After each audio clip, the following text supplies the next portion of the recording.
আসসালামু আলাইকুম দর্শক বন্ধুরা, আশা করি ভালো আছেন। আজকে আমি আপনাদেরকে একটি গুরুত্বপূর্ণ কাজ শেখাবো। সেটি হচ্ছে শার্টের কলার জয়েন্ট।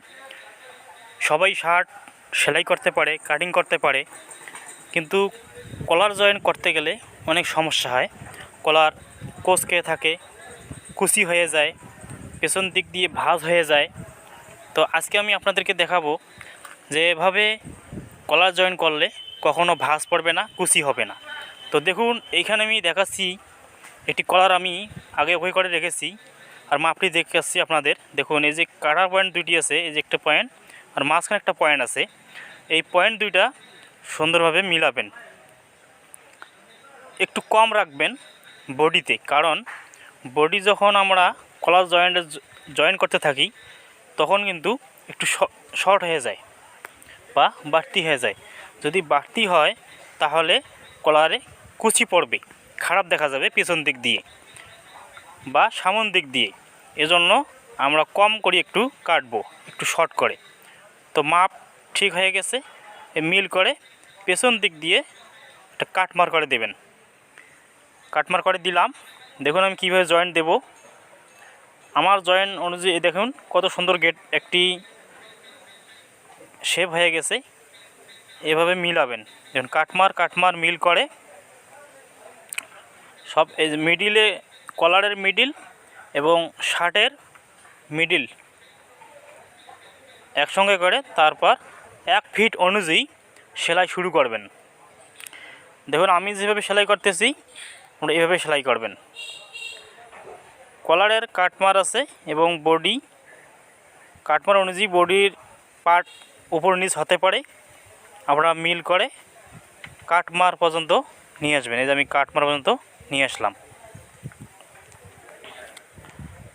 এখন যেদিকে বোতাম ঘর হয় সেই পার্টটি ধরব।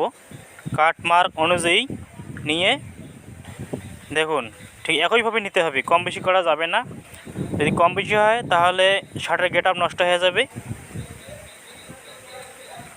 সেলাই করে দিলাম। সেলাই হয়ে গেছে। দেখুন সুন্দরভাবে সেলাই করলাম। একভাবে 1 ফিট অনুযায়ী সেলাই করতে হবে। দেখুন এখন এই পার্টের কম বেশি করা যাবে না। এই সবগুলো যেন ভাও পার্টে থাকে, সবগুলো যেন ভাও পার্টে থাকে। এখন দেখুন আমি জয়েন দেবো এটুকু এইভাবে, এই কোনা বরাবর। ভালো করে লক্ষ্য করুন, আপনারা যারা শিখতে চান নতুন তারা ভালো করে লক্ষ্য করে বুঝে আমার কথাগুলো শোনার চেষ্টা করুন, তাহলে বুঝতে পারবেন যে একটি কলার কীভাবে জয়েন করে শার্ট কমপ্লিট করতে হয়। এইটুকু কেটে দেবেন, বেশি রয়েজ রাখার দরকার নাই। আর একটি অংশ আছে এই পাশে, এটা এইভাবে ঘোরাবেন। দেখুন আগেরটি কীভাবে সেলাই দিলাম আর এটা কীভাবে সেলাই দিতেছি, এটা লক্ষ্য করে সেলাই দিয়ে দেবেন।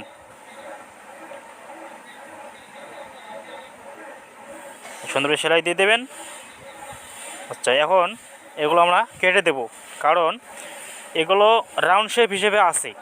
এখন যদি রাউন্ড শেপ আমরা কেটে না দিই তাহলে জয়েন্টে টান পড়বে। তো কেটে দিলে টান পড়বে না, সেলাই সুন্দর হবে। তো কেটে দেওয়া হয়ে গেল। এখন আমরা এটা ঘোরায় নেব। এই যে ঘোরায় নিতেছি, আপনারা এভাবে ঘোরায় নেবেন। এভাবে ঘোরায় নিতে হবে। ঘোরায় নেওয়ার পর এই পাশ থেকে ধর আমি যেভাবে দেখাচ্ছি আপনাদের, আপনারা ঠিক এভাবেই কাজ করবেন, তাহলে আশা করি কোনো সমস্যা হবে না, সেলাই সুন্দর হবে আর কলারে কোনো সমস্যা হবে না। এখানে সেলাই ধরবেন ধীর স্থিরভাবে, যাতে এই সেলাই যেন নিচে পড়ে না যায় বা বেশি বাড়তি না থাকে, সেদিকেও লক্ষ্য রাখতে হবে।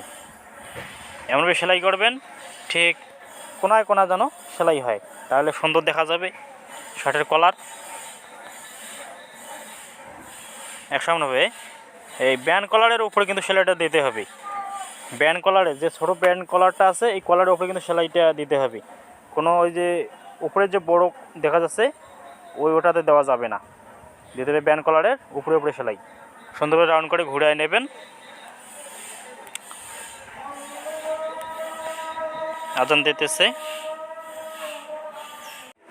তো দর্শক বন্ধুরা, যারা আমার চ্যানেলটিকে আজকে নতুন দেখতেছেন তারা অবশ্যই আমার ভিডিওতে দেখার এবং শেখার কিছু আছে। আপনারা আমার চ্যানেলটিকে এখনই সাবস্ক্রাইব করুন এবং বেল আইকনটা বাজিয়ে দিন, যাতে সবার আগে নোটিফিকেশন আপনার মোবাইলে চলে যাবে আমার এই নতুন নতুন ভিডিও দেখার জন্য। তো এইভাবে সেলাই দিয়ে দেবেন। অবশ্যই লাইক করতে ভুলবেন না, লাইক দিয়ে দেবেন। লাইক দিলে ভিডিও আপনার ফোনে সবসময় দেখাবে। তো সেলাই হয়ে গেছে, এই শার্টের কলার সুন্দরভাবে মেকিং করে দিলাম, শার্টের কলার জয়েন হয়ে গেছে। তা আপনারা ঠিক এভাবে শার্টের কলার জয়েন দেবেন। এভাবে জয়েন দিলে কখনো পেছনে কুচি খাবে না বা কুচি হবে না, আপনারা যেটা বুঝে নেন,